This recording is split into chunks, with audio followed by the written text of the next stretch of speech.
Et je me disais à la fois, j'aimerais bien retrouver juste une semaine de ma vie d'avant où on dormait, on allait faire la fête, machin. Et en même temps, je me disais, mais c'est trop bien d'avoir un gosse. En plus, tu t'en occupes, c'est bien, quoi, sois-en fier et tout.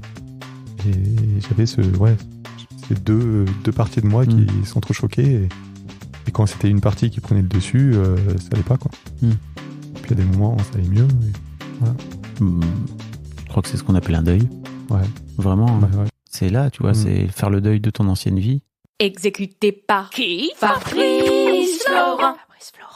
Bonjour, bonsoir, bon après-midi à toutes et à tous et bienvenue dans ce nouvel épisode d'Histoire de Daron, le podcast où chaque lundi, à partir de 6h du matin, je donne la parole à un père pour lui faire causer de son expérience de la paternité. Je suis Fabrice Florent, je produis des super podcasts d'interviews et de discussions, en tout cas moi je les trouve super, et je crée des contenus. Je fais parler des pères de paternité, des mères de maternité, des gens de leur rapport au succès, je prends des mecs entre quatre yeux pour leur parler de masculinité, je fais causer des gens de leur rapport à l'argent et de plein d'autres thèmes que je vous invite à découvrir en allant sur mon site fabflorent.com, fabflorent.com. Si vous aimez cet épisode, vous pouvez aller écouter la bande-annonce du podcast pour en découvrir plus sur mon travail et mes autres podcasts. Si vous aimez mon travail, vous pouvez m'offrir un cadeau en échange en me soutenant financièrement et ainsi me donner un peu plus de sérénité en vous abonnant par exemple à mon Patreon ou en m'envoyant de l'argent sonnant et trébuchant. Allez dans les notes du podcast ou en allant sur fabflorent.com, fabflorent.com, donc vous y trouverez toutes les infos. Enfin, si vous aimez ce podcast, vous pouvez vous y abonner, mettre un chouette commentaire et 5 étoiles au podcast sur votre application de podcast préférée et surtout, partagez cet épisode et ce podcast autour de vous s'il vous a plu. Je suis sûr que vous connaissez des gens que mon travail pourrait intéresser. Vous pourrez également venir commenter avec mes auditrices et mes auditeurs chaque épisode directement sur mon Discord. Alors Discord, c'est un petit logiciel génial que je vous invite à découvrir, qu'il faut installer sur votre téléphone ou votre ordi. Vous pouvez également me suivre sur les différentes plateformes et réseaux sociaux. Vous pouvez vous abonner à ma newsletter et vous trouverez toutes ces infos pour me contacter dans les notes de cet épisode. Un grand merci d'avance et bonne écoute à vous. Thibaut, donc. Oui. Thibaut, t'as 32 ans. Oui. Tu m'as écrit un mail cet été pour me proposer de venir parler dans l'histoire de Daron, me raconter un petit peu tes prises de tête de paternité, en rapport avec la paternité par rapport à ton fiston, c'est ça ? C'est ça, ouais. Qui a 1 an et demi. Ouais. Aujourd'hui. C'est ça. Et en fait, entre-temps, tu m'as renvoyé un mail, en fait. C'est ça qui est marrant. C'est ça qui est... En fait, 1 mois et demi plus tard ? Ouais. Ben, en fait, comme par défaut, on reçoit le mail comme quoi tu lis tout, mais tu réponds pas. Et il y a écrit, n'hésitez pas à me relancer au bout de quelques semaines. Et là, je sais pas, je me suis dit, tiens, je vais le relancer. Ouais. Et puis, c'était 2 jours après où tu as fait la story. Trop marrant. Tu disais que tu venais sur Lyon. Comme quoi. Et là, j'ai redit, bon, je suis là. Bah oui, là pour le coup, je t'avais pas oublié. Au cas où. Et surtout, tu m'as dit, mon état d'esprit a pas mal évolué depuis mon premier mail de cet été, alors qu'en vrai, c'était 1 mois et demi plus tôt, quoi. Ouais. Mais qu'est-ce qui s'est passé ? Le premier mail où je t'ai écrit, c'était un moment où. En fait, toute la première année avec mon petit, j'ai eu pas mal d'angoisse, de peur. Je l'ai pas hyper bien vécu.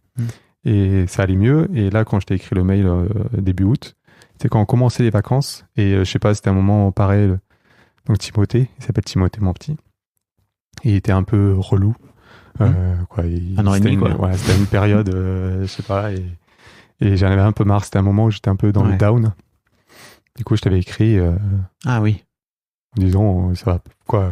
C'était un peu caché dans le mail, mais ça allait pas. C'était pas très explicite. Hein. Voilà. C'était pas. Écoute, je suis en train d'en chier là. Non. Ok. Mais ouais, ça allait pas. Et du coup, bon, je t'avais écrit ce mail.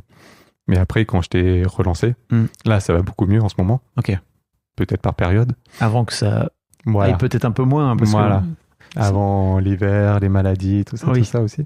Puis avant l'adolescence. Ouais. Non, mais c'est vrai, tu vois. C'est un cycle, finalement. J'ai compris. Enfin, j'ai compris. Je suis en cours de comprendre ce genre de choses, que ça change beaucoup, tout le temps. Mais Et donc, tu as eu un début de paternité assez compliqué. En tout cas, est-ce qu'il y a... J'ai un peu l'impression qu'il y a une différence entre ce que tu t'imaginais que ça serait et ce que ça a fini par être pour toi vraiment dans le quotidien, quoi, c'est ça ? Bah ouais, ça c'est un truc, et pourtant j'écoute ton podcast depuis des années, hein, je devais être un peu préparé, mais en fait oui, on n'est jamais prêt, et j'avais beau me dire, bon, ça va pas être facile, mais bon, ça va le faire. Je sais que c'est pas facile, machin, mais quand t'es dedans, oui, c'est pas facile du tout. Et ouais, non, j'étais pas prêt. Ok. J'étais pas prêt à ça. Surtout les premiers jours, les premières semaines, et puis même... Tu veux qu'on aille direct on va y venir. Mais en tout cas, j'aime bien, tu vois, poser un peu le décor souvent au début du podcast. Ça marche. Mais je sens que tu as besoin de parler. Non, surtout, en fait, les 2 premières semaines, j'en garde un souvenir. J'étais pas là, j'étais plus là. Ouais. Quoi, j'étais là, je faisais des trucs mécaniquement, mais ça allait pas du tout. C'était too much pour toi. Ouais. À gérer. Et il y a eu un premier déclic au bout de 2 semaines où je berçais Timothée parce qu'il pleurait. Et je me suis dit, mais merde, quoi, c'est un peu ça que t'attendais depuis des années, machin, tu le savais. Et puis oui, il pleure, mais c'est pas grave, machin. J'ai eu un premier déclic où là, ça m'a quand même... J'ai souri. Je le voyais pleurer, mais j'ai dit, c'est pas grave et tout. J'ai commencé à bien lui parler, machin. Donc j'ai eu ce premier déclic au bout de 2 semaines.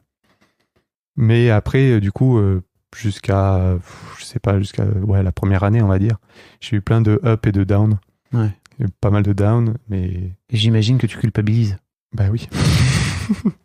C'était quand même vachement plus simple à l'époque des vieux darons, là, tu vois. Où ils en avaient rien à foutre. C'est ça, c'est ce que je me disais aussi. La culpabilité, c'était un truc de bonne femme. Voilà. C'était bien avant, ils disaient, il pleure, occupe-toi-en, moi je vais travailler. Je vais chasser. Bah oui, voilà. Ouais. Et pour le coup, j'ai un peu l'impression que toi, t'as investi beaucoup de choses dans l'idée de devenir père aussi, c'est ça? Ouais. Oui. Ok. Sans plus. Oui, si. Non, mais oui. Il y a un autre point aussi dans les premiers jours, les premières années, les premiers mois. C'est aussi, c'est moi qui ai été demandeur d'avoir un enfant par rapport à ma femme. Qui a eu plein de discussions. Il y a une période où on n'en voulait plus. Période où moi j'en voulais, elle en voulait pas, machin. Ouais. Et bon, il y a eu pas mal de trucs. Et vous êtes, t'as 32 ans, mais vous êtes un vieux couple, hein. Oh, oui. On peut l'expliquer, vous vous êtes rencontrés au lycée, c'est ça? Ouais, c'est ça. On est ensemble depuis bientôt 15 ans, là. Allez, ça me parle. Ouais. Et toi-même, tu sais. Hein. Bah oui. Mais ouais. Ok. Donc ouais, vous avez finalement une longue vie de couple. Ouais. Bah, plus de la moitié de ta vie bientôt, là. C'est ça? C'est ça. Wow. Ouais, on s'est mis ensemble, on avait 17 ans, et là, ça va faire 15 ans. Écoute, bientôt la moitié. C'est vrai. Et effectivement, c'était un sujet, quoi. Ah oui. Bah ouais. J'allais te demander, en fait, d'où vient ton désir de paternité? Ça, c'est un truc qu'en fait, depuis toujours, je m'imaginais père. Il n'y avait pas un moment où je me suis dit, j'aurais pas d'enfant. Et c'est surtout, j'ai réfléchi plein de fois, pourquoi faire des enfants, quoi. Et pour moi, c'est surtout, en fait, c'est le but de la vie. C'est un peu le but de l'humanité. C'est le but de...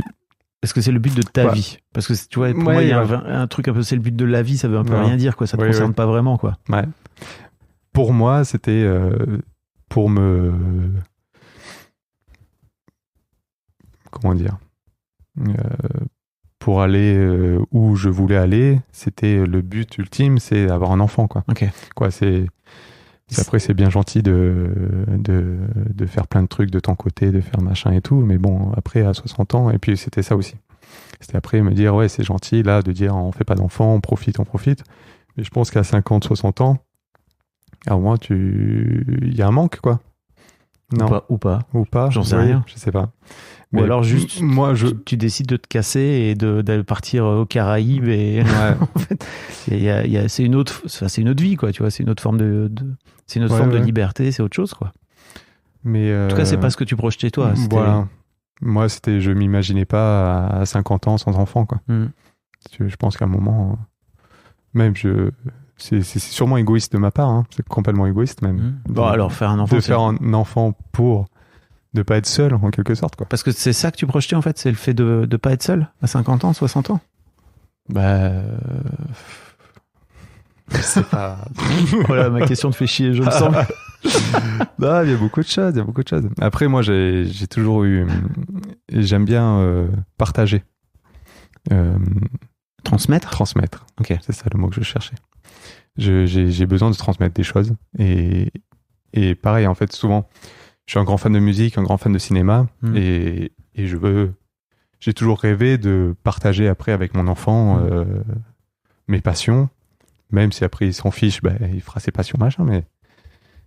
Et t'auras pas de mal si je sais pas, donc là il est petit encore, donc c'est compliqué, mais tu vois, si genre vers 7-8 ans tu te dis ok, il y a ce film là que j'adore et que j'aimerais, et qui fait non, je m'en fous. Ça va pas être dur pour toi? Putain, mais c'est pour ça que je t'ai fait. C'était l'objectif. Non mais ouais. Non mais je me suis toujours imaginé avec des enfants. Ok. Tout simplement. Ok. Et que je pense que si j'en avais pas fait, si j'en avais pas fait, je pense qu'à 50 ans, j'aurais eu un gros manque alors je comprends que tu te dises ça, mais en fait, je peux pas te laisser dire ça sans te dire, en fait, tu sais pas. Est-ce que t'es allé écouter des gens de 50-60 ans qui ont pas d'enfants? Tu vois, c'est l'un des trucs que je trouve qui, moi, me manque un peu dans l'histoire de Daron, c'est que j'aimerais bien avoir des noms Daron un peu plus vieux, tu vois. J'ai eu Urbain qui est venu raconter, lui, il a, je crois, à peu près ton âge, quoi, tu vois, 35. Et bon, pour le coup, ils sont encore dans une fenêtre, entre guillemets, où peut-être ça peut être un sujet un jour, quoi. Mais tu vois, à 50 ans, a priori, c'est plus un sujet. Ou alors, si, tu peux refaire ta vie et décider de devenir père sur le tard. Hein. Est-ce que tu as écouté Guy? Oui, 57 ans, non? Effectivement. Mais ouais, tu vois, je trouve que ça manque cruellement de paroles de mecs, notamment. Parce que là, des femmes child-free commencent à y en avoir de plus en plus.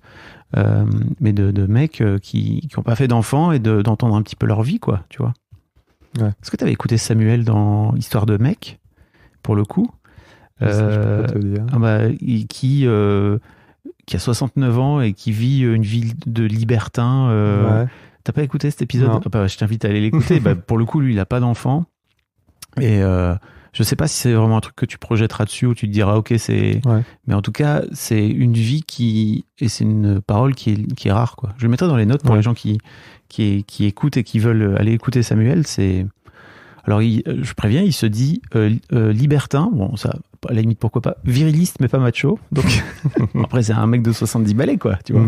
Et c'est trop intéressant de discuter avec lui. Mais ouais, tu vois, je trouve que ça manque cruellement. Ça manque cruellement, et c'est sûr que c'est un truc que tu projettes, ou que peut-être que tu le projettes encore, j'en sais rien. Mais et que ça manque, en fait, que ça empêche d'aller chercher un petit peu, quoi. Après, je comprends que ce soit ton truc et que tu te dises, moi, j'ai pas envie, tu vois. Ouais. Je peux le comprendre. Ok. Et donc, ouais, ce que tu me disais aussi, c'est que vous avez passé du temps avec ta chérie à beaucoup discuter. Et vous avez changé d'avis, c'est ça? Elle parfois, toi parfois? Pour faire le résumé rapide, quand on s'est mis ensemble, bon, c'était il y a longtemps, mais pour nous, on disait, bon, si on reste longtemps ensemble, on avait envie d'enfants tous les deux. Puis après, c'est surtout elle qui a eu une période où elle n'avait plus du tout envie. La cause numéro 1, c'est surtout l'écologie. Ok. Voilà, faire des enfants dans notre monde, est-ce que c'est vraiment une bonne idée, quoi. Et ouais, pendant longtemps, elle n'en voulait pas forcément, mais elle n'est pas complètement fermée non plus. Et puis après, cette envie lui est revenue et on a fait l'enfant. Okay. Mais j'ai toujours gardé, effectivement, dans le coin de ma tête, quand ça allait pas bien avec Timothée, je culpabilisais parce que je disais, c'est moi quand on avait envie. Est-ce que c'est toi qui lui en a reparlé, que ça l'a fait entre guillemets changer d'avis, ou alors, enfin tu vois, sans pour autant dire que tu as eu une influence sur elle, mais on s'influence au sein d'un couple, tu vois, d'une manière ou d'une autre. Pour refaire des enfants, faire des enfants. C'est surtout, il y a une fois une conversation qu'on a eue, où on a bien discuté et que je lui ai dit, bon, de toute manière, enfant, je t'en parlerai plus. Si t'en veux, tu sais que je suis là, machin, moi j'en veux, quoi. Je serai présent. Fais ton chemin, en gros, et si t'en as envie, je serai là. Ok. Et on n'a plus parlé, et puis un jour, elle a dit, bon, ce serait pas mal là, maintenant. Je suis prête. Et toi, entre-temps, pendant cette période-là, t'as jamais envisagé de te dire, en fait, moi j'ai envie d'un enfant, elle en veut pas, peut-être qu'en fait nos vies vont se séparer Non, parce qu'on est encore un peu jeunes. Okay. Peut-être que Je ne sais pas ce qui se serait passé. Ouais. Ça m'avait pas fait, mais là, tout de suite, non. Ok. Ça n'a jamais été un truc... ok. C'était le couple avant tout, et en fait, tu avais plutôt envie d'être avec elle que à tout prix d'avoir un enfant. Je voulais fonder une famille, mais avec elle. Avec elle. Pas avec n'importe qui non plus. Parce que bonne chose, mal, ouais. d'une manière. Franchement, bon choix de vie. Mais ok. Et donc, ouais, c'est de toi que vient on va dire la vraie impulsion, quoi. Oui, je pense. Ok. Comment s'est passée alors cette annonce de grossesse? Tu t'en souviens? Oui. Parce que du coup, du moment où on a dit bon on va essayer, ça a été très très rapide. Ah oui. Peut-être trop rapide? Peut-être, mais en même temps, aussi bien pour elle que pour moi, du coup, on a pris ça un peu comme un signe, en disant c'était fait, ça devait arriver, quoi. Tu sais, il y a toujours un peu ce truc où j'ai l'impression, t'es pas le premier à me dire ça, tu sais, où vraiment il y a ce truc où, non, en fait, c'est bon, on peut décider maintenant qu'on va s'y mettre et dans 6 mois, un an, voilà. Mais non, ça dépend vraiment de plein de gens. Quand on a dit ça, la sage-femme, elle a dit, non, tout le monde croit que ça prend, quoi. Pour certains, ça prend du temps, mais apparemment, pour la majorité, ça se passe rapidement. Voilà. Donc, partez pas du principe que vous en avez encore pour 1 an. Voilà. Parce que potentiellement, dans 1 an, vous serez déjà parent. C'est ça. Mais du coup, dans la grossesse, du coup, très vite, on a compris que c'était tout de suite. Moi, au début, je disais, mais non, retard de règles. Je disais, mais non, et tout. Ça va arriver. C'est bizarre quand même. Bon, et en fait, si. Et du coup, elle a fait un test de grossesse pour être sûre, quoi, mais elle le savait déjà, quoi. Okay. Donc, ça n'était pas une surprise, quand elle a vu que c'était positif. Et t'as accueilli ça avec de la joie? Ouais. Ouais. Je me disais, tes angoisses ont démarré instantanément. Ouais, tout s'est mélangé. Après, moi, je suis de nature quand même très anxieux. Donc, forcément, je commence à imaginer tout ce qu'il va falloir faire. Mais sur le coup, c'était surtout trouver une sage-femme. C'était pas tant l'arrivée du bébé, dans un premier temps, c'était la grossesse d'Alice. Ok, oui. Voilà, il va falloir gérer la grossesse, comment ça va se passer, tout ça, quoi. Et est-ce que de ce fait-là, tu as fait des choses? T'es allé dans l'action? Tu t'es rendu acteur pour mettre un peu cette angoisse de côté? Ou comment t'as fait pour la gérer, cette angoisse? De la grossesse? Ouais. J'ai essayé d'être le plus présent possible. Et après... Je sais pas. Non, après, c'est pas forcément... Enfin, tu vois, en tant que père, tu peux avoir plein de rôles différents, etc. Non, j'ai essayé d'être présent, d'être acteur, ouais. Mais bon, comme je peux pas non plus faire tu peux pas faire des miracles, quoi. Tu peux pas. Mais oui. Tu peux pas tout faire, ça c'est après, sûr. Je l'ai assisté à chaque fois à ses rendez-vous chez la sage-femme, chez l'échographe, forcément. Oui, j'ai essayé d'être là à chaque fois. Et elle était demandeuse. Ok. Voilà. Et toi, j'ai pas non plus pris la place en disant c'est ma grossesse, quoi. J'ai essayé de machin, mais je disais C'était important pour toi d'être là à toutes ces étapes, etc. Ouais. Surtout pour la première grossesse où en fait on a le temps. Après, j'imagine que les autres enfants, quand t'as des enfants en même temps à gérer, machin, c'est un peu plus compliqué. Mais au 8e, ça finit par devenir c'est un lundi, quoi, tu vois. La première échographie. Mais non, je tenais à être là à chaque fois. Ouais. Ok. Comment... Et en fait, je me demandais un petit peu dans quel état d'esprit t'étais, toi, pendant cette grossesse. Tu t'en souviens? Parce que j'ai bien compris que après l'accouchement, c'était plus compliqué pour toi, t'étais plus trop présent, mais t'étais comment? J'ai essayé de réfléchir parce que j'ai réécouté une histoire de daron et souvent tu poses la question comment s'est passée la grossesse, et je me dis en fait j'ai plus trop de souvenirs de comment j'ai réagi, quoi, comment ça allait. Je me souviens que je faisais ce que je pouvais, mais en fait souvent quand on avait la checklist qui était toute prête, qu'on n'avait rien de nouveau, qu'on n'avait plus rien à faire, quoi, on disait on est au top. Bah oui. Voilà, donc il n'y a plus qu'à attendre. Et donc ça allait. Moi, du principe où où la checklist était checkée, pour toi c'était bon. À chaque fois quand il y avait des choses à faire, on refaisait, mais après il y avait des moments, on attend, quoi. Okay. Et on se disait on est confiant, quand on a tout fait ce qu'il fallait, normalement ça va le faire. Et comment t'appréhendais cet enfant dans le ventre de ta femme? Ouais. tranquille. Ouais. Okay. Mais justement, ça, c'est aussi... fait penser, c'est un sujet aussi... J'ai toujours un peu un souci au niveau de tout ce qui est médical, tout ce qui touche au corps. J'ai toujours été assez sensible. Et j'ai fait... en 2017, j'avais fait un malaise au spectacle de Thomas VDB. Où il faisait un sketch avec l'accouchement de sa femme. Je sais pas si tu l'as vu. Voilà. Machin et tout. J'ai fini en malaise.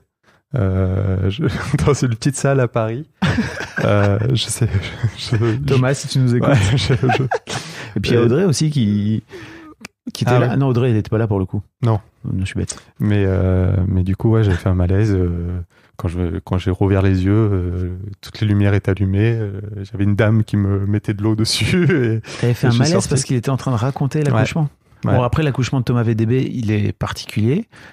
Surtout dans son sketch, quoi. L'accouchement d'Audrey Vernon, sa femme, est particulier. C'est que elle a accouché vraiment dans la salle de bain, quoi. Alors, c'était ça dans le spectacle où il parlait de ça? Moi, j'ai le souvenir. Je me souviens plus, mais.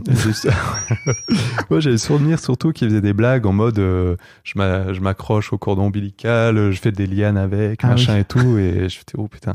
Et c'était une période où j'avais déjà fait des petits malaises.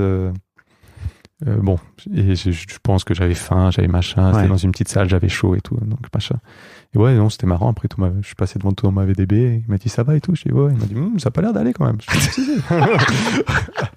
J'imagine très bien avec son air. Bon, ok, voilà. Mais ça t'a pas. Mais du coup, voilà. Ça t'a pas dégoûté?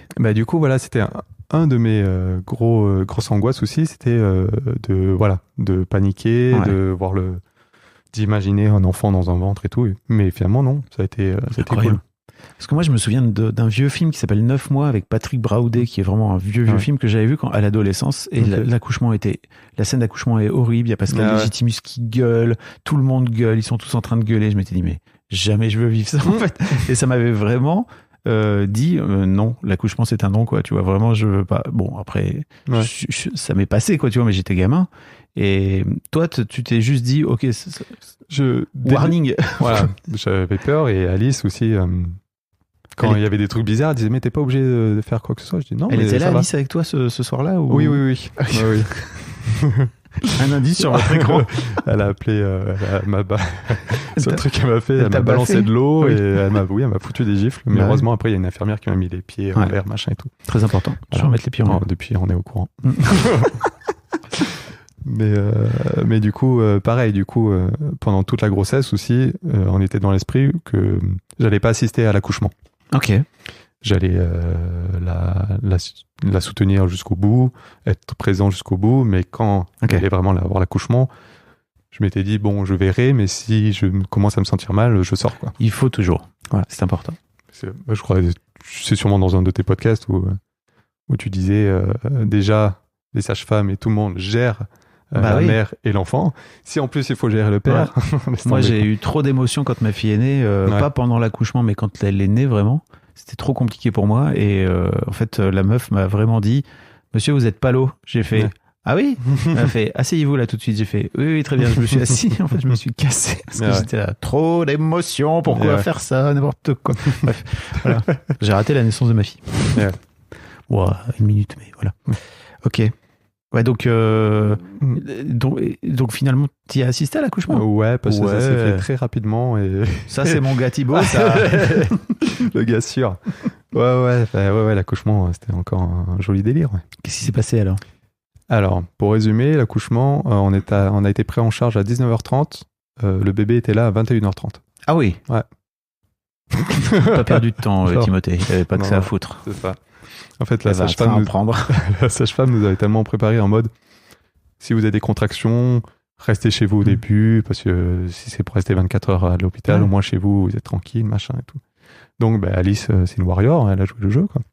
Donc, elle avait des contractions à partir du matin. On a appelé la maternité pour savoir et tout. Elle dit, vous venez quand vous voulez. Donc, Alice a dit, non, mais on attend. Puis on est allé à un moment quand même à 19h. Mais donc c'était le matin et en fait elle a attendu. Ouais, elle a attendu le soir pour y aller. Alors pour info, ils te disent juste ne foutez pas dans une voiture à prendre des risques, etc. Quoi. Ça va pas arriver, mais peut-être pas toute la journée non plus, quoi. Ouais. Mais ça allait, hein, elle avait l'air d'aller. Ah oui. Bon, après, voilà. Elle est du genre à mordre sur sa chic, c'est ça? Ouais. Pas trop se plaindre, voilà. Et du coup, on a fini par être pris en charge à 19h30, où en fait, c'était déjà bien entamé. Et très vite, elle nous a mis dans la salle d'accouchement. Et elle a fait sans péridurale. À la base, c'était un choix, mais en mode j'essaye, mais si ça va pas, vous me la faites, quoi. Oui. Et en fait, c'est allé tellement vite qu'ils n'ont pas pu le faire. Et au moment où vraiment elle allait pas bien du tout, ils ont dit non, mais ça, c'est pas possible. Ouais. Et du coup, c'est marrant parce que la sage-femme, souvent, elle venait toutes les 20 minutes pour voir. Elle disait, non, mais oui, ça a déjà un peu. Ça s'est encore bien dilaté, mais il y a encore du temps. Et Alice, elle disait, non, mais là, c'est pas, il n'y a pas du temps et tout.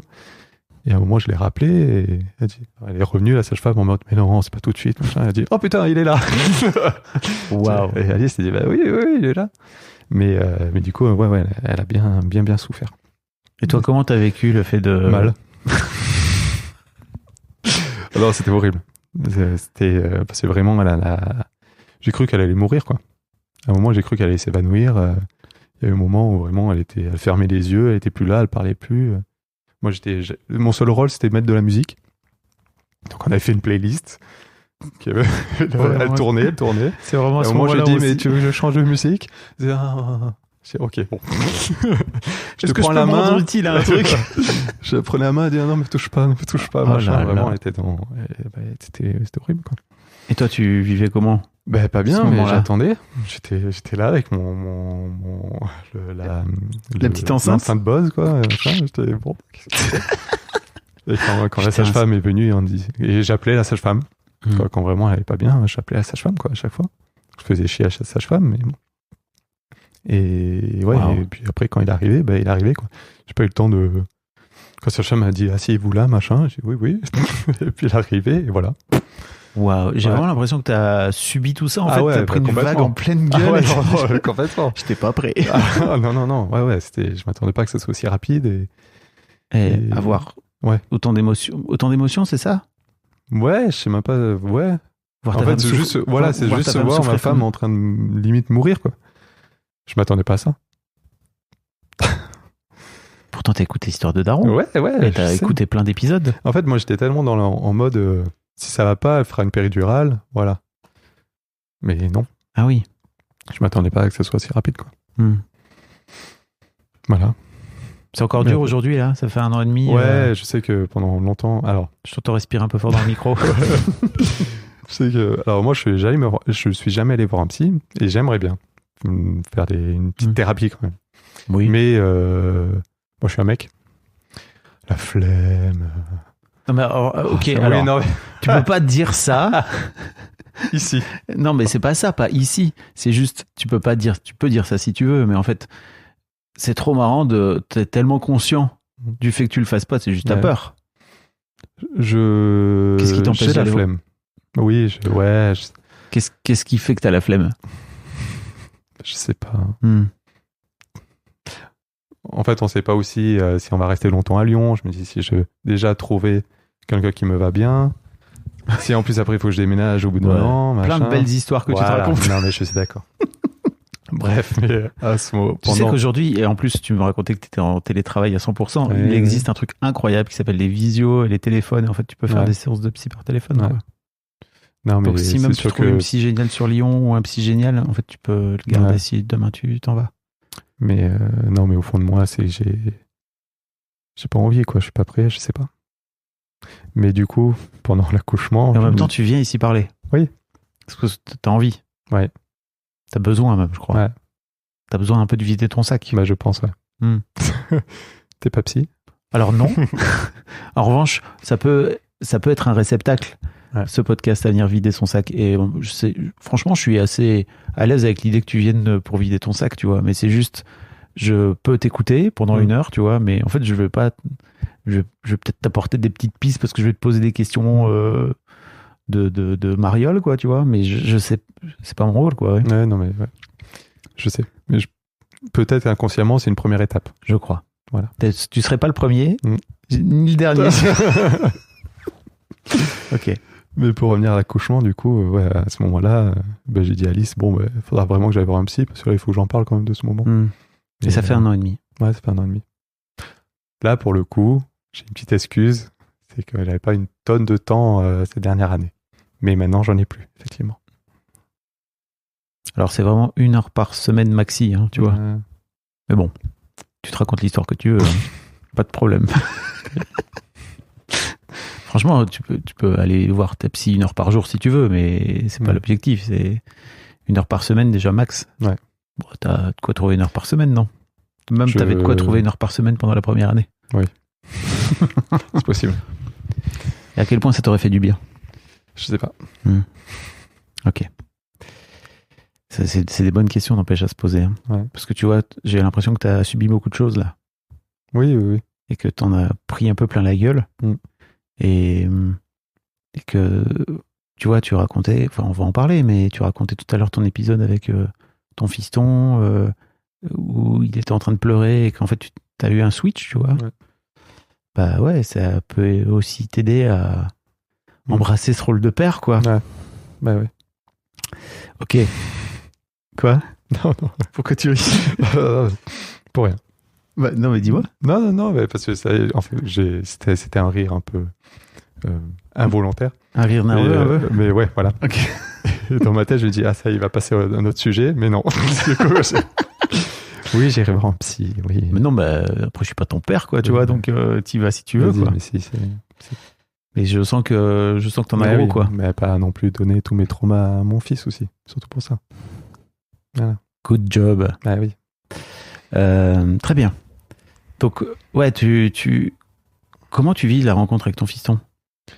Ça va, parce que du coup, une fois qu'il est né, du coup, la sage-femme l'a amené, m'a pris avec le bébé, on l'a amené dans la salle à côté, où elle a nettoyé, elle a habillé, machin. Et entre-temps, Alice a eu une petite complication. C'est, il me semble qu'il restait du placenta qui n'était pas sorti, qu'elle n'arrivait pas à enlever. Donc elle m'a dit, on doit s'occuper de votre femme. Vous voulez faire du pot à pot? Je dis, oui. Et du coup, j'ai gardé Timothée pendant 1 heure, il me semble. Énorme kiff. Ouais. Donc, au début, elle m'a dit, donc elle me l'a préparé. Elle m'a mis dans une autre chambre où il n'y avait personne, dans le noir, limite, sur une chaise. Elle m'a laissé là, elle m'a dit, on revient vous chercher quand ça sera bon. J'ai dit, ok. Voilà. Du coup. Rencontre avec ton fils, alors. Voilà. Incroyable. Du coup, en vrai, comme normal, je savais pas quoi faire quand j'étais machin, donc je lui parlais, je dis bonjour, bienvenue, je suis ton papa. Voilà, là, maman, elle a un petit truc, mais on va la voir après et tout. Et ouais, première rencontre. Là où j'ai découvert qu'il, quand il éternue, il fait toujours en 2 ou 3. J'ai trouvé ça mignon. Ça me fait encore rire. Aujourd'hui? Ouais. et puis voilà, et puis après, au bout. Donc moi, je pensais que ça durait 5 minutes, et en fait, personne n'en revenait et tout. Donc moi, j'ai dit, ça va, en fait, ma femme Si vous m'avez dit, c'est pas grave, mais moi, je comprends rien, donc ça va. J'ai dit, ouais, vous inquiétez pas. Et au bout d'un moment, quand même, ils sont venus me chercher, et on est allé voir Alice. Et voilà. Comment se passe cette heure avec ton fils, là? Une fois que tu lui as dit bonjour, bienvenue. Ouais, dans mon souvenir, c'était un moment bien, un peu loin de tout, quoi. Ouais. Et à la fois, j'étais complètement perdu, mais à la fois, j'étais bien. Et ouais, c'est là où là, tu te dis, maintenant, ce petit truc-là, il va falloir que tu t'en occupes, quoi. Et qu'il compte sur toi.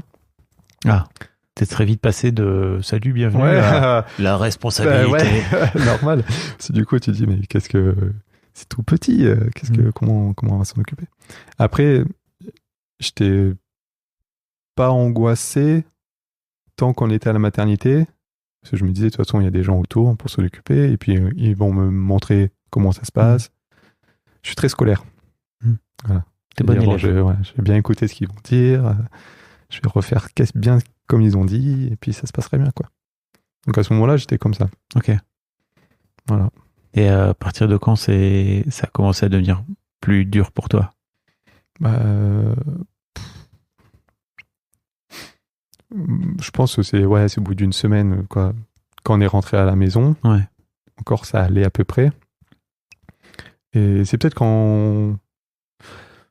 Je sais pas, parce qu'en même temps, quand il y avait la sage-femme qui venait souvent, elle vient 1 ou 2 fois, et il y a eu un moment où elle a dit, bon, vous voulez que je revienne dans 3 jours? Moi, je dis, oui. Et la sage-femme, elle nous a fait comprendre qu'en fait, il n'y a pas besoin, il va au top du top, il n'y a pas de souci, machin. En gros, vous m'appelez que s'il y a un problème, quoi. Moi, j'étais, ah bon, ça y est. On est livré à nous-mêmes. Il n'y a que nous. Ah, ok. Et ouais, c'est peut-être ce moment-là où... Et puis le manque de sommeil, toujours pareil. Manque de sommeil, où voilà, il y a tout ton cerveau. Moi, je pense que j'ai besoin de sommeil et dès que j'en manque un peu, mon cerveau il vrille, quoi. Et ça veut dire quoi que ton cerveau il vrille? Que ça va pas. C'est que je suis pas bien, quoi. Je suis malheureux. Ah, malheureux? Ouais. Ah, c'est pas juste je suis fatigué, t'es malheureux. Ouais. Ça vient affecter directement ton moral, quoi. Ouais. Ok. Donc t'as été malheureux? Oui, j'ai eu des périodes où j'étais malheureux. Mais t'as l'impression que t'as fait un postpartum? Une dépression postpartum? Ouais, mais sauf que moi, les hormones, normalement, il se passe rien, quoi. Ça n'empêche pas. Hein. Ouais.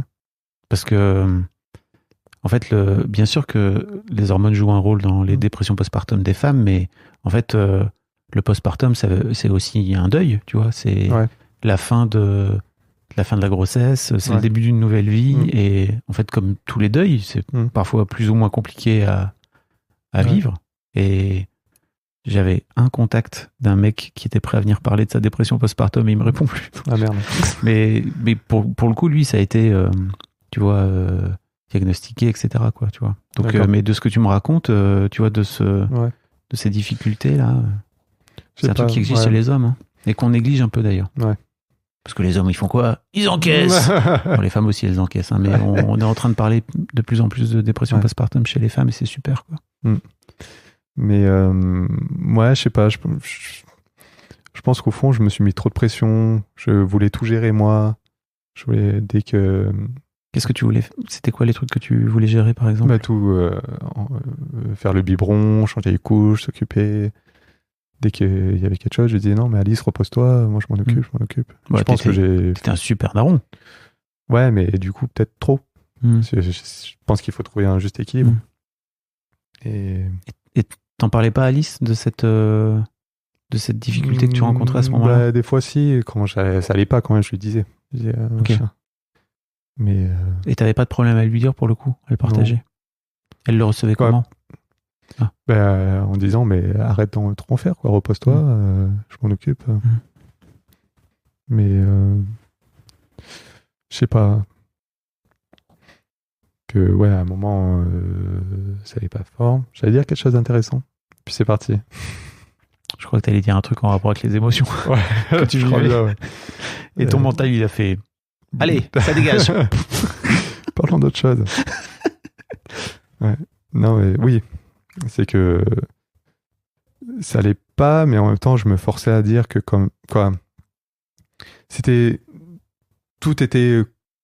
j'étais bipolaire. En gros, quoi, sans l'être bipolaire, quoi. Voilà.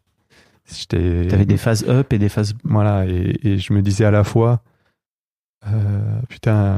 j'aimerais bien retrouver juste une semaine ma vie d'avant où on dormait, on allait faire la fête, machin. Et en même temps, je me disais, mais c'est trop bien d'avoir un gosse. En plus, tu t'en occupes, c'est bien, quoi. Sois-en fier et tout.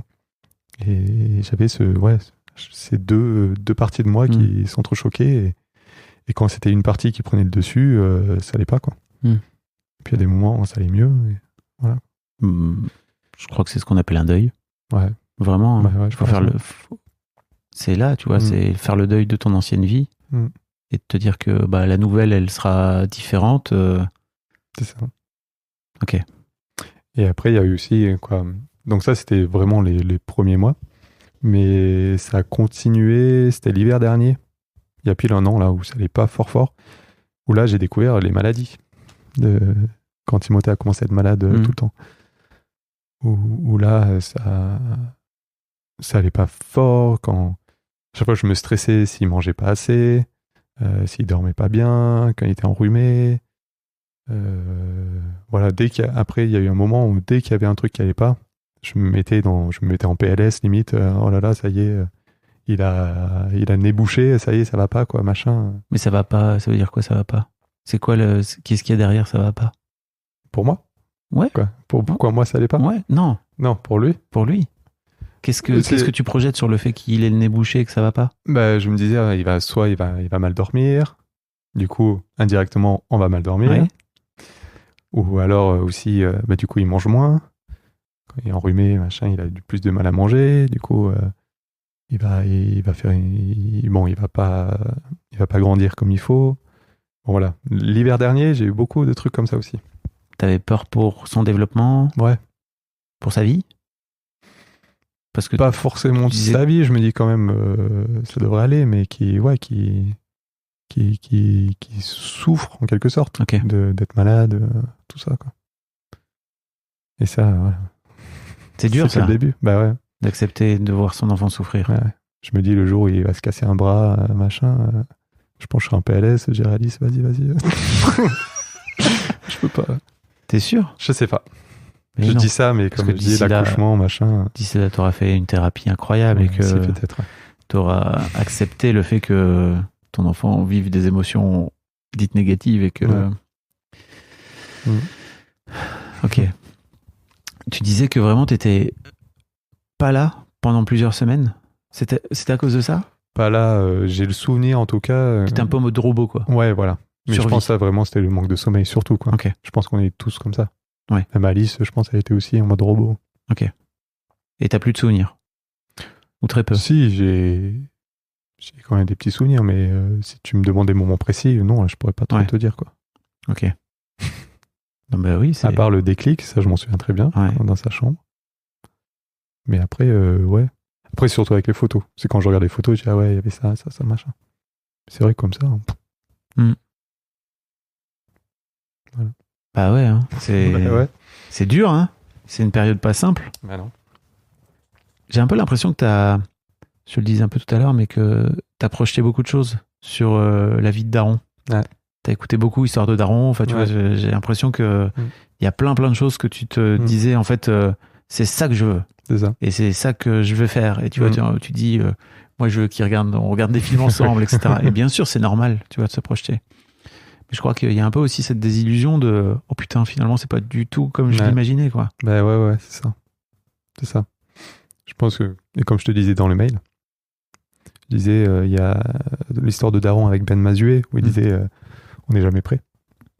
Et je le gardais en tête, mais je me disais, oui, d'accord. Mais en fait, putain, t'as beau écouter 6 ans d'histoire de daron, écouter plein de trucs sur la paternité, tout ça, mais ouais, non, c'est quand ça t'arrive, ça n'a rien à voir, quoi. Mais en fait, je crois que tu nourrissais un peu ton mental, tu vois, et que t'as complètement oublié l'aspect émotionnel qui pour le coup est plus compliqué à accéder, quoi, tu vois. C'est possible. Oui, c'est même sûr. Ça représentait quoi pour toi être un mauvais père? Là, je me disais peut-être tiré par toi-même, mais... Non, mais en plus, tu veux qu'on parle de mon père? Attends, oui. Mais pour résumer, pour mon père, donc moi j'ai été éduqué que par ma mère. Mes parents ont divorcé quand j'avais 2 ans à peu près. Quoi. Ça a été en phase, ils ont officiellement divorcé quand j'avais 3 ou 4 ans, mais mon père est parti de la maison quand j'avais 2 ans, un truc comme ça. Et j'ai 2 grands frères. Et en fait, moi, pendant toujours, en fait, j'ai aucun souvenir de mon père à la maison, pour faire simple. À part une grosse dispute entre mon père et ma mère. C'est le seul souvenir que j'ai. Super le souvenir. Et en fait, mon père a été là dans ma vie, mais vraiment par à coup. Et je me suis toujours considéré en fait comme ayant pas eu vraiment de père. Mais par contre, je suis complètement OK là-dessus. Quoi. Je pensais, peut-être. toute mon enfance, toute mon adolescence, machin, j'étais OK. Quoi. Vraiment, ça m'a jamais gêné parce que justement, je pense que je connaissais pas ça. Donc, c'est pas un manque parce que je pense que mes frères en ont plus chié s'ils étaient plus grands. Mais moi, j'en ai pas souffert. Mais en même temps, donc je t'ai mis ça dans le mail. C'est quand même un truc important. Mais je sais pas, Bon, je pense que inconsciemment, il y a des trucs qui se sont réveillés, forcément. Mais je trouve que c'est vraiment 2 phases de ma vie. Quoi, vraiment, le fait de ne pas avoir vraiment connu mon père, même si c'était par phase. Encore aujourd'hui, je suis quand même OK avec ça. Quoi, je vois pas en quoi... Il n'y a pas un manque pour toi? Il y a le manque d'une figure paternelle? Ouais. Le manque d'un daron? Oui. T'écoutais Histoire de daron en boucle? Enfin, en boucle, j'exagère. Mais t'as écouté Histoire de daron depuis 6 ans? Ouais. Bah parce Qu'est-ce que t'allais chercher dans l'Histoire de daron? C'était plus parce que moi, j'avais envie d'être daron. Oui, mais pourquoi t'as envie d'être daron?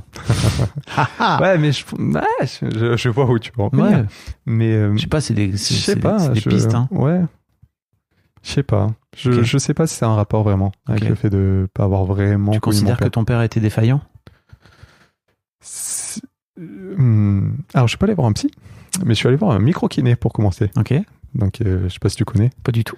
C'est des gens. Il faut sûrement y croire, mais c'est quand même un truc de fou. Quoi. Moi, ça a été un truc de fou. C'est, elle te retrouve les dates, elle te touche le corps, des parties du corps, machin.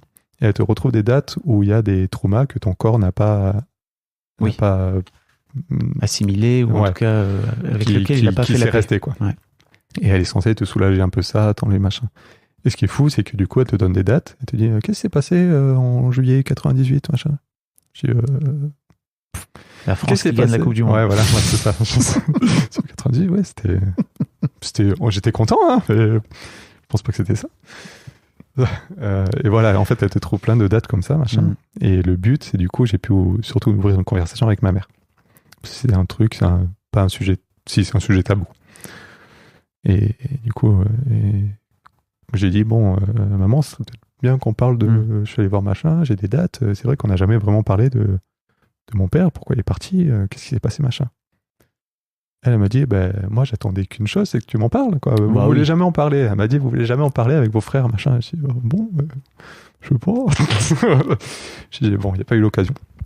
Et du coup... c'est surtout que c'est dur de se donner l'autorisation de le faire, alors qu'il y a un manque, quoi. Tu vois. Je sais pas, et puis c'est pas facile d'arriver et dire, bon, au fait, si on parlait... Un truc bien qui sûr. est passé il y a 20 ans, que moi j'étais tout petit, quoi. Bah oui, bon, pour moi, c'était pas... C'est de donner un peu la responsabilité d'un truc, alors que... Oui. Bref.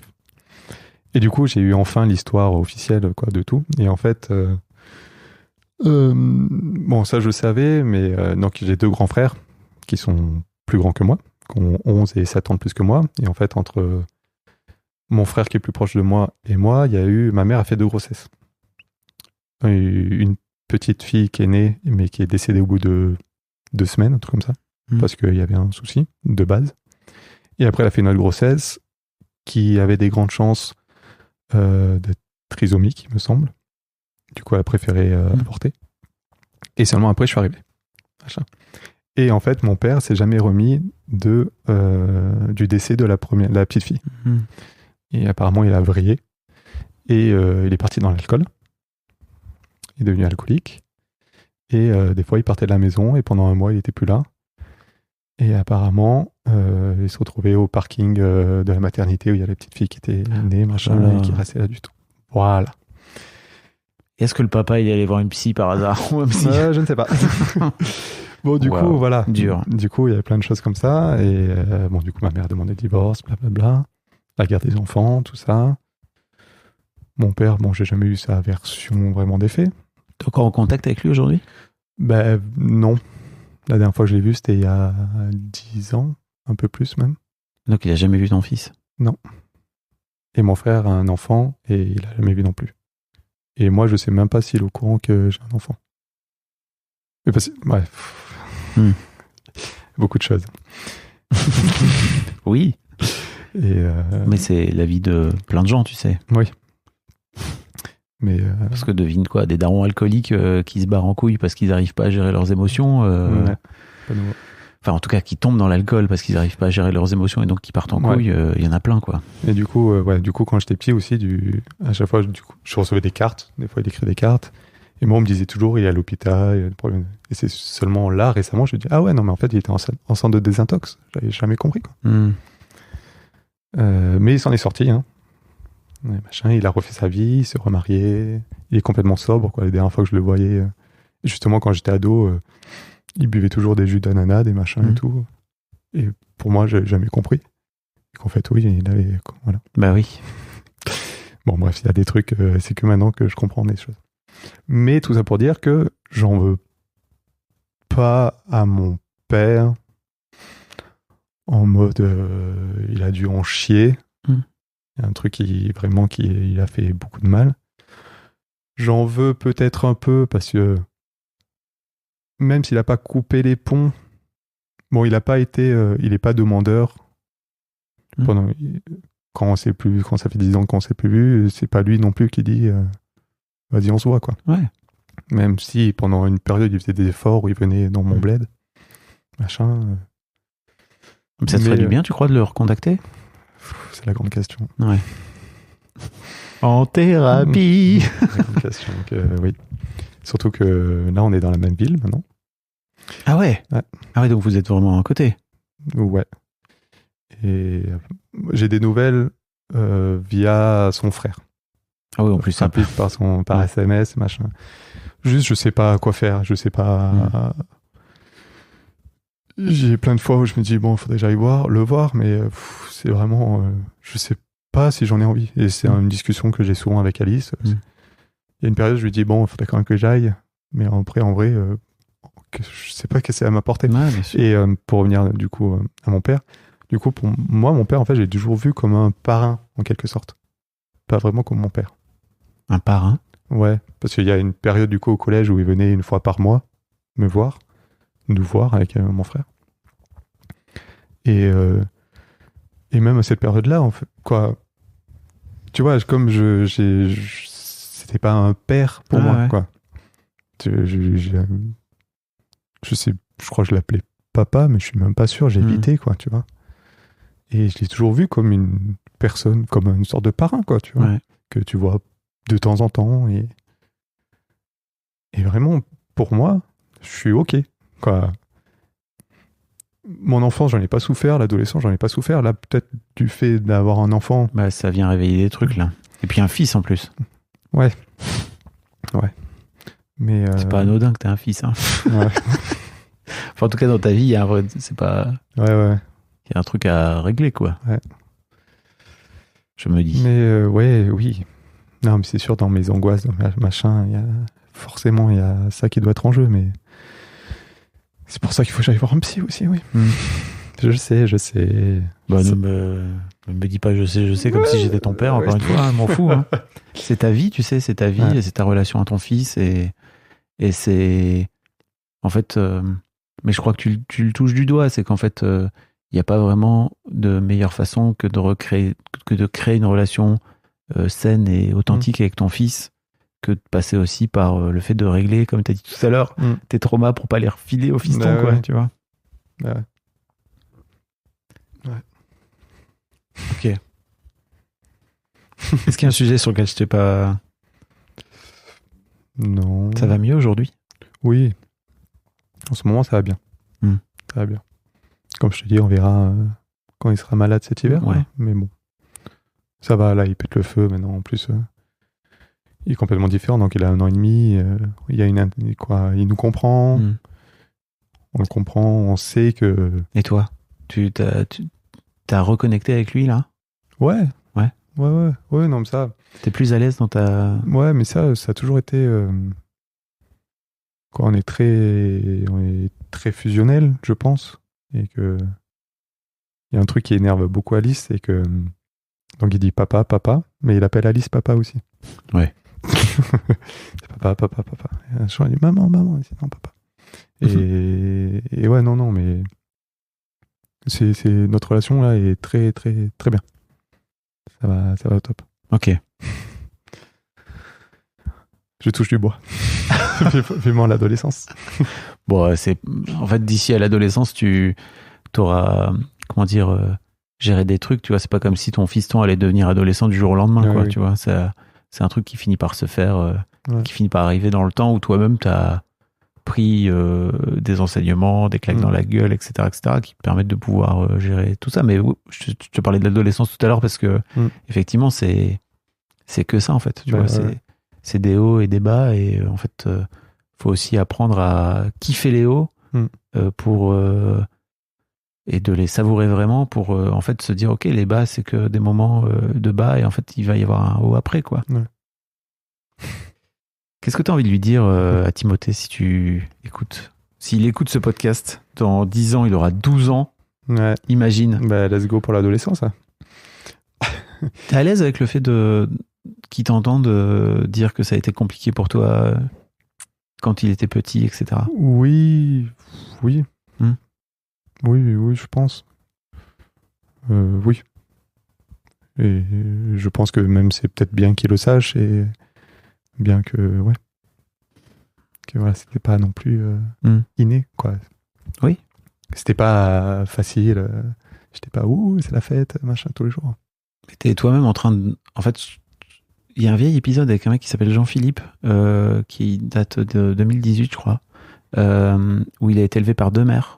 Il racontait à quel point ça a été compliqué pour lui quand sa fille, je crois, en plus, aînée, est venue au monde, parce qu'il n'avait pas de figure paternelle. Et en fait, j'ai un peu l'impression que tu es toi-même en train d'apprendre ce que c'est que d'être père, parce qu'en fait, t'en as pas eu, quoi. Oui, ça c'est... C'était pas autour de toi. On a pas un. Ok. Oui, non, mais ça c'est clair que c'est aussi ça, j'ai tout à apprendre. Mais en même temps, je parle au moins d'une page blanche. Ouais, mais c'est beaucoup. Ouais. Je sais pas. Ouais. Je me dis, c'est quand même mieux de mon cas qu'avoir une figure paternelle dégueulasse et que je reproduise ça, quoi. Tu vois ? C'est une vraie question. Ouais. Je sais pas. Je sais pas. Je t'avoue que je ne dirais pas qu'il y a des plus et des moins de chaque côté, quoi. Tu vois, mais effectivement, j'ai pas l'impression que t'en aies souffert beaucoup, en tout cas consciemment, quoi. Oui. Ouais.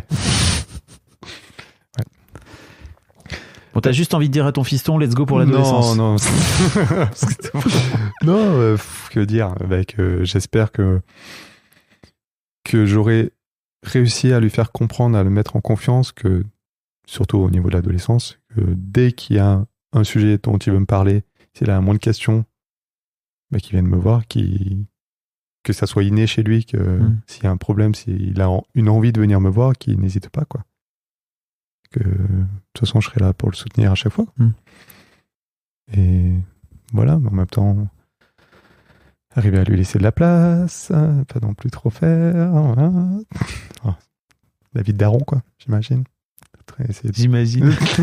C'est de trouver un équilibre entre être présent, mais pas non plus trop, qu'il fasse sa vie en même temps, mais pas perdre le lien, qu'il sache que je suis toujours là s'il a moins de questions, moins de problèmes, quoi.